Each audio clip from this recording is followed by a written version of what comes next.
Lesson 4. Grammar. Articles. What is an article? Articles are small words that describe a noun. There are two types of articles, indefinite and definite. We will focus on the indefinite articles. Indefinite articles.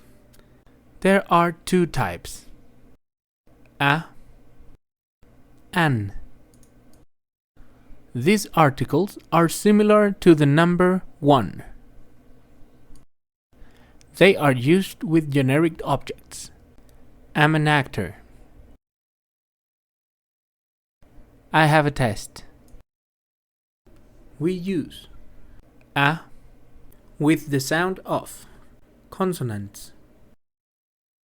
A dog. An with the sound of vowels. An apple. A or an are used only with singular count nouns. Here's some practice.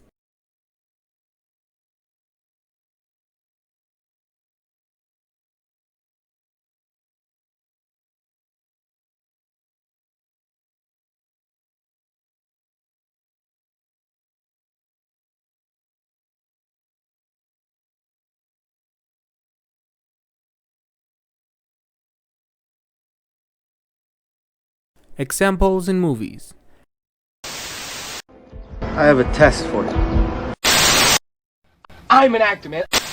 No, he's an architect. I'm an architect, so... I have a daughter.